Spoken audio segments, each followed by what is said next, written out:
नदीम मलिक साहब हमें ज्वाइन कर चुके हैं। मलिक साहब बेहद शुक्रिया वक्त देने के लिए। सबसे पहले तो मलिक साहब फैसले पे आपका कमेंट लेना चाहेंगे। पेशावर हाई कोर्ट का फैसला कलअदम करार दे दिया गया और 8-5 के तनासुब से ये फैसला आया, किस तरह देखते हैं आप?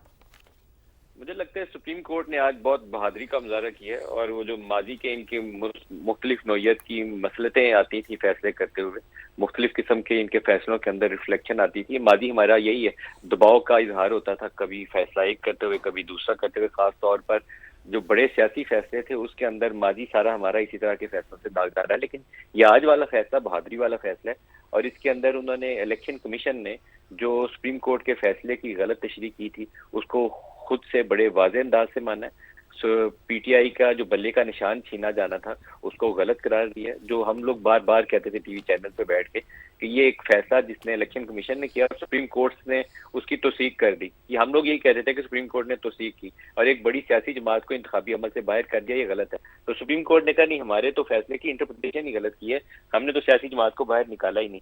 मखसूस नशिस्तें उनका हक था, वो सियासी जमात थी और अब भी है। और इसी तरीके से वो उनके अरकान जिन्होंने पार्टी डिक्लेरेशन जमा करवाया था, पार्टी टिकट भी जमा कराया था, उनको इलेक्शन कमीशन ने खुद से आजाद करार दे दिया था कि पार्टी तो है ही नहीं इसलिए आप सारे आजाद हैं। सुप्रीम कोर्ट ने उसकी भी सलाह की।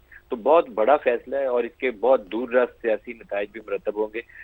हुक्मरान इत्तेहाद की जानिब से एक दबी हुई ख्वाहिश थी उनके अंदर और मुख्तलिफ हल्कों को वो इशारों कनायों में कम्युनिकेट करने की भी कोशिश कर रहे थे कि हमें 2/3 अक्सरियत अगर ईवान के अंदर मिल जाए तो दो चीजें तो बड़े वाज़ेह अंदाज में नजर आ रही थी कि वो कुछ ऐसी रिफॉर्म्स करना चाहते हैं जिसके नतीजे में चीफ जस्टिस का जो ऑफिस है उसकी मुद्दत 3 साल कर दी जाएगी। बहुत कंट्रोवर्शियल मूव थी लेकिन ऐसे मौके पर कर रहे थे जहां पर ये एक सियासी फैसला आना था। तो यहाँ पर तो मैं जजों को शाबाश दूंगा जो जमकर खड़े हुए। 13 में से 11 जज, ये तो फैसला तो अक्सरियती 8 का है ना, जी जी। लेकिन आउट ऑफ 13 11 जजेस ये कह रहे हैं कि ये सीटें तहरीके इंसाफ की थी, उसी को जानी चाहिए। तो बहुत ताकतवर फैसला है। सिर्फ काजी साहब और शायद मंदोखेल साहब दूसरे जज हैं जिन्होंने उससे पूरे मुकम्मल तौर पर इत्तेफाक नहीं किया। तो फैसला बहुत बड़ा है जिसके बहुत ज्यादा सियासी नताइज होंगे और पीटीआई को कहना चाहिए कि पोलिटिकल रिवाइवल मिल जाएगी पार्लियामान के अंदर, एक बड़ी सियासी जमात। और शायद इन नंबर्स गेम में जब रिजर्व सीट्स फाइनल हो जाए तो पॉसिबली शायद ये लार्जेस्ट पार्टी होगी इस वक्त कौमी असम्बली में। और उसके बाद जो दूसरा इनका मामला है फॉर्म 45 और 47 या इलेक्शन इरेगुलरिटीज वाला, पीटीआई पूरी कोशिश करेगी कि दबाव बढ़ाए और वो मामला भी हाई कोर्ट और सुप्रीम कोर्ट की सतह तक लेकर जाए। जी नदीम मलिक साहब, आपका मौके सामने